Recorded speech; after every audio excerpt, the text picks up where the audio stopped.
Hi dear friends, welcome back to my channel day out eat and shopping. അപ്പോൾ ഇന്ന് ഞാനൊരു special ice cream ഉണ്ടാക്കാൻ പോവുകയാണ് കേട്ടോ, ബനാന ചോക്ലേറ്റ് ഐസ്ക്രീം.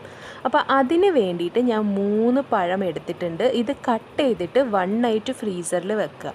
പിന്നെ നമുക്ക് ഐസ്ക്രീം ഉണ്ടാക്കാനുള്ള ഇൻഗ്രീഡിയൻസ് അതിലൊന്നാണ് കൊക്കോ പൗഡർ, ഒന്ന് ബട്ടർ സ്കോച്ചിൻ്റെ എസെൻസ്, നിങ്ങൾക്ക് വേണമെങ്കിൽ വാനില എസെൻസും ചേർക്കാം. അപ്പോൾ എൻ്റെ ബനാന ഇവിടെ റെഡിയാണ് കേട്ടോ.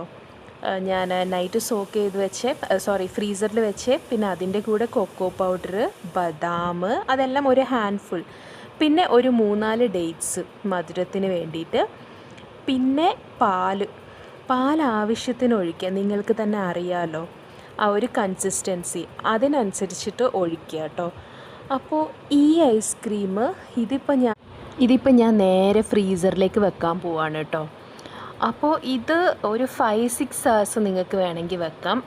അത് ഫ്രീസറിൻ്റെ ഇതനുസരിച്ചിട്ടിരിക്കും. ഒരു 5-6 hours വെക്കുക. അപ്പോൾ നല്ല ഐസ്ക്രീം റെഡിയായി കിട്ടും.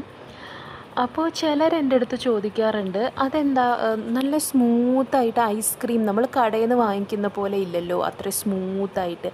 അങ്ങനെ സ്മൂത്ത് ആവാനും സോഫ്റ്റ് ആവാനും കടയിലൊക്കെ പലതും കെമിക്കൽസും ചേർക്കും, അത് നിങ്ങൾക്ക് അറിയാമല്ലോ. ബട്ട് ഇത് നല്ല നാച്ചുറലായിട്ട് കിട്ടുന്നതാണ്. എനിക്ക് ഒരുപാട് ഇഷ്ടമാണ്. എൻ്റെ മോൾക്ക് വേണ്ടിയിട്ട് ഞാൻ അതന്നെ അധികവും ഞാൻ ഉണ്ടാക്കാറുണ്ട് കേട്ടോ. ഇപ്പോൾ സമ്മറും കൂടെ ആണല്ലോ. അപ്പോൾ അതെല്ലാം കഴിഞ്ഞ് ഞാനൊരു ചട്നി ഉണ്ടാക്കാമെന്ന് വിചാരിച്ചു. അപ്പോൾ അതിന് വേണ്ടി നമ്മുടെ ഗാർലിക്ക്, ഒണിയൻ എല്ലാം ചോപ്പ് ചെയ്തു. എന്നിട്ട് ഓയിലിൽ ഗാർലിക് ഇട്ട് നല്ലോണം സോട്ട് ചെയ്യുക. അത് കഴിഞ്ഞിട്ട് നമ്മുടെ ഉണക്കമുളകില്ലേ അതും ഇടുക, നല്ലോണം സോട്ട് ചെയ്തെടുക്കുക. നല്ലോണം സോട്ട് ചെയ്യണം കേട്ടോ. അപ്പോൾ അതെല്ലാം കഴിഞ്ഞു. അപ്പോൾ ഈ സോട്ടിങ് എല്ലാം കഴിഞ്ഞ് കഴിഞ്ഞാൽ നമുക്ക് പതുക്കെ അനിയൻ ചേർക്കാം, ടൊമാറ്റോ ചേർക്കാം. വേറൊരു കാര്യമുണ്ട് കേട്ടോ, ഈ ചട്നി ഉണ്ടാക്കുമ്പം എല്ലാം നല്ലോണം എണ്ണയിൽ മൂപ്പിച്ചെടുക്കണേ, അല്ലെങ്കിൽ ഒരു പ്രത്യേക റോ ടേസ്റ്റ് വരും. അപ്പോൾ അത് നല്ലോണം മൂപ്പിച്ചെടുക്കാൻ വേണ്ടിയിട്ട് ശ്രദ്ധിക്കുക കേട്ടോ. അപ്പോൾ ഞാൻ എൻ്റെ വീട്ടിലുണ്ടായ കരിവേപ്പിലൻ്റെ ചെടിയാണ് എടുക്കുന്നത്. അപ്പോൾ കുറച്ച് കറി ലീവ്സ് നമുക്ക് ആവശ്യമാണ്. അപ്പോൾ എൻ്റെ വീട്ടിൽ തന്നെ ഉണ്ട്, അത് തന്നെയാണ് കേട്ടോ ഞാൻ എടുക്കുന്നത്. അപ്പോൾ ഈ കരിവേപ്പില കുറച്ച് ആഡ് ചെയ്തിട്ട് പിന്നെയും നല്ലോണം സോട്ട് ചെയ്യുക. അപ്പോൾ ഞാനിവിടെ യൂസ് ചെയ്തിരിക്കുന്നത് വെളിച്ചെണ്ണയല്ല, കാരണം വെളിച്ചെണ്ണേൻ്റെ ടേസ്റ്റ് വേറെ ആയിരിക്കും, പിന്നെ നമ്മുടെ മറ്റേ ഓയിലിൻ്റെ ടേസ്റ്റ് വേറെ ആയിരിക്കും. അപ്പോൾ ഞാൻ കുറച്ച് ചില്ലി പൗഡറും പിന്നെ കുറച്ച് ഉപ്പും ഇട്ടു കേട്ടോ. അത് ഞാൻ ഇടാൻ മറന്നുപോയി, റെക്കോർഡ് ബട്ടൺ അമർത്താൻ മറന്നുപോയി. അപ്പോൾ അതൊക്കെ ആഡ് ചെയ്ത് പിന്നെയും നല്ലോണം സോട്ട് ചെയ്തിട്ട് അതിൻ്റെ കൂടെ ടൊമാറ്റോസ് ആഡ് ചെയ്യുക. ടൊമാറ്റോസ് ആഡ് ചെയ്യുമ്പോൾ ശ്രദ്ധിക്കേണ്ട കാര്യം എന്ന് പറഞ്ഞാൽ ആ റോ ഫ്ലേവർ പോകുന്ന വരെ നമ്മൾ നല്ലോണം ഫ്രൈ ചെയ്തെടുക്കണം. അല്ലെങ്കിൽ ആ ഒരു പുളിപ്പില്ലേ, ആ ഒരു ടാങ്കിനെസ് അത് നമ്മുടെ ചട്നിയിൽ മുന്നിട്ട് നിൽക്കും. അപ്പോൾ എന്നിട്ട് ഞാനതൊരു സ്മൂത്തായിട്ട് അരച്ചെടുത്തു കേട്ടോ.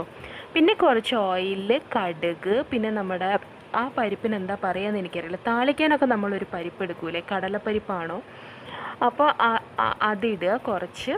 പിന്നെ നമ്മുടെ കരിവേപ്പില കുറച്ച് ഇടുക, നല്ലോണം വഴറ്റിയെടുക്കുക. എന്നിട്ട് ഈ നമ്മൾ മിക്സ് ചെയ്ത് വെച്ച ബാറ്റർ ഒഴിക്കുക. അപ്പോൾ നമ്മുടെ ചട്നി റെഡി.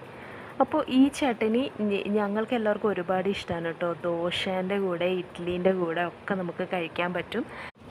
അപ്പോൾ ഇതെല്ലാം കഴിഞ്ഞ് ഞാൻ പുറത്തോട്ട് വന്നപ്പം നേരത്തെ എൻ്റെ വീഡിയോയിൽ കണ്ടിട്ടുണ്ടാവും കുറച്ച് കിളികൾ കൂട് വെക്കാൻ വേണ്ടി സ്ഥലം നോക്കുന്നത് പോലെ. അപ്പോൾ അവരതാ കൂട് വെച്ച് കഴിഞ്ഞു കേട്ടോ. ഒരു 2-3 ദിവസമേ എടുത്തിട്ടുള്ളൂ. അപ്പോൾ ഇതെല്ലാം കഴിഞ്ഞിട്ട് എൻ്റെ വീട്ടിലേക്ക് ഒരു അതിഥി വന്നിട്ടുണ്ട്. ആരാന്ന് നോക്കൂ.